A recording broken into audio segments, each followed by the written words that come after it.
Praise the lord. దేవుని పరిశుద్ధ నామానికి మహిమ కలుగునుగాక. అనుదిన దైవ కృపా కార్యక్రమం ద్వారా ఈ దినం దేవుని మాటలు ఆలకిస్తున్న దేవుని బిడ్డలు ఆత్మీయులైన మీ అందరికీ పేరు పేరున ప్రత్యేకమైన వందనాలు తెలియపరుస్తున్నాం. నా దేవుడు నిశ్చయముగా మిమ్మల్ని ఆశీర్వదించునుగాక.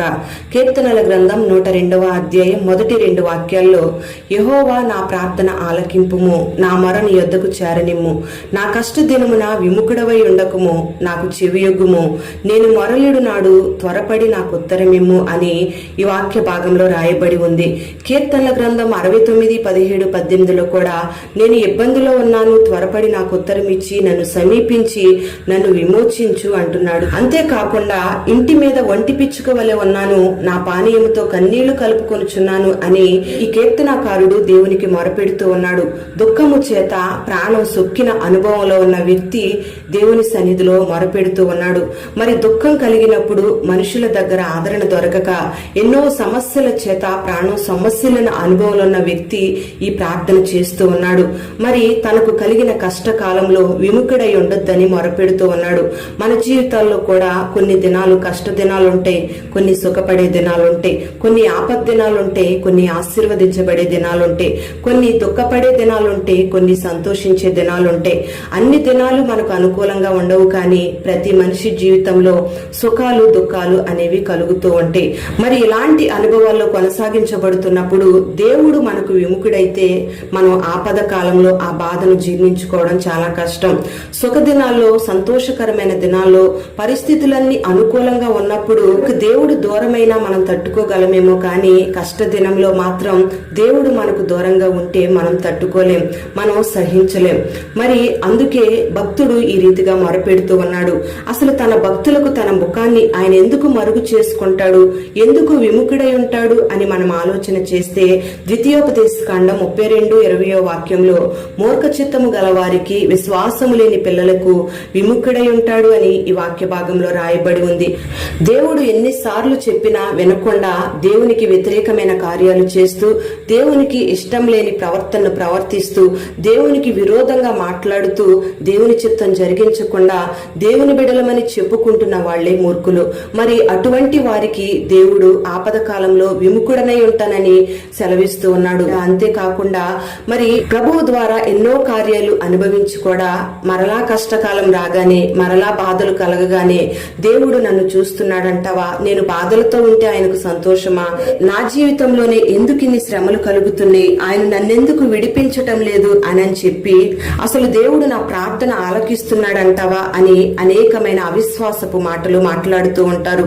ప్రియ దేవుని బిడ్డలారా, మరి దేవుని మాట వినకుండా, దేవుని యందు విశ్వాసం ఉంచకుండా ఎన్ని కార్యాలను అనుభవించిన కార్యాలను మర్చిపోతూ శ్రమదినం రాగానే అవిశ్వాసపు మాటలు మాట్లాడే వారికి దేవుడు విముఖుడై ఉంటాడట.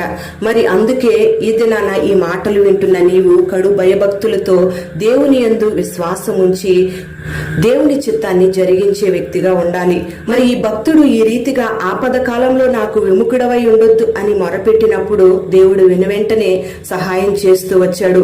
కీర్తనల గ్రంథం 102, 13, 17 వాక్యాలను మనం గమనిస్తే, కరుణించి ఆయన దయ చూపిస్తాడని, దిక్కులేని దరిద్రుల ప్రార్థన నిరాకరింపక వారి ప్రార్థన ఆలకిస్తాడని, చెరసాల్లోంచి చచ్చిన అనుభవాల్లోంచి విడిపిస్తాడని ఈ వాక్య భాగంలో రాయబడి ఉంది. ప్రియ దేవుని బిడ్డలారా, మరి ఈ భక్తుడు మొరపెట్టినట్లుగా ఈ దినాన నువ్వు మొరపెట్టినట్లయితే ఆయన నిన్ను కరుణించి నీ యందు దయ చూపిస్తాడు.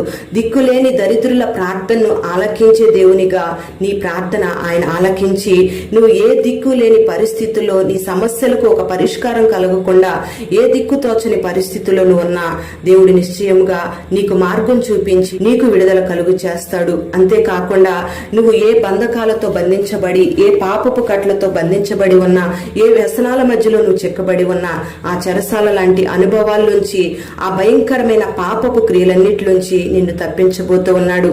ఇక నీ సమస్యలకు విడుదల కలగదని, చావే శరణ్యమని నువ్వు అనుకుంటూ ఉన్నావేమో, అటువంటి చచ్చిన అనుభవాల్లోంచి నా దేవుడు నిన్ను లేవనెత్తి నిన్ను నడిపించబోతూ ఉన్నాడు. ప్రియ దేవుని బిడ్డలారా, మరి దేవుడు నీ ఆపద కాలంలో, నీ శ్రమ కాలంలో, నీ ఇబ్బందుల మధ్యలో దేవుడు నీకు విముఖుడై ఉండకుండా నీ ప్రార్థన ఆలకించి నీకు త్వరగా ఉత్తరం ఇచ్చి నీకు సహాయం చేసి నిన్ను ఆదుకోవాలంటే నిశ్చయముగా నువ్వు దేవుని మాటకు విధేయత చూపించి దేవుని మాట వినే వ్యక్తిగా ఉండాలి. అవిశ్వాసము లేకుండా విశ్వాసము దేవుని ఎడల కనపరుస్తూ ఉండాలి. మరి అటువంటి కార్యాలు నువ్వు చేయగలిగినట్లయితే నిశ్చయముగా దేవుడు నిన్ను ఆదుకొని ఆశీర్వదించి నీ ప్రార్థనలన్నిటికీ సమాధానమిస్తాడు. మరి అటువంటి కృప నా దేవుడు నీకు దయచేయునుగాక. ప్రార్థన. పరిశుద్ధుడైన తండ్రి, ప్రేమ కలిగిన దేవా, నీకు స్తోత్రం చెల్లిస్తున్నాం. ఈ దినం ఈ మాటలు విన్న నీ బిడ్డలందరినీ మీరు ఆశీర్వదించండి. మరి ఈ కీర్తనాకారుడు మొరపెట్టిన రీతిగా ఈ దినాన ఆపద కాలంలో, కష్టకాలంలో ఎంతమంది నీ బిడ్డలుండి నీ సహాయం కొరకు కనిపెట్టి ప్రార్థన చేస్తున్న వారి మొర మీరు ఆలకించండి. వారిలో ఉన్న అవిధేయమైన కార్యాలను మీరు తొలగించండి. బిడ్డల దయతో మీరు క్షమించి మూర్ఖత్వపు అనుభవాల నుంచి విడుదల కలుగు చేసి నీ మాటకు లోబడి నీ చిత్తాన్ని జరిగించే వ్యక్తులుగా మార్చండి. కలుగుచున్న శ్రమల మధ్యలో, కష్టకాలంలో బలమైన విశ్వాసాన్ని కలిగి నీ యందు విశ్వాసం కనుపరిచి నీ ద్వారా మేలులు పొందుకునే అనుభవాన్ని బిడ్డలందరికీ మీరు అనుగ్రహించి ఈ మాటలు వినని బిడ్డలందరినీ దీవించి ఆ భక్తుడు మొరపెట్టినట్లుగా మొరపెట్టే అనుభవాన్ని బిడ్డలకు కలుగు చేసి మహిమ, ఘనత, ప్రభావాలు మీరు పొందుకొనమని యేసు నామములో అడుగుచున్నాము తండ్రి. ఆమేన్.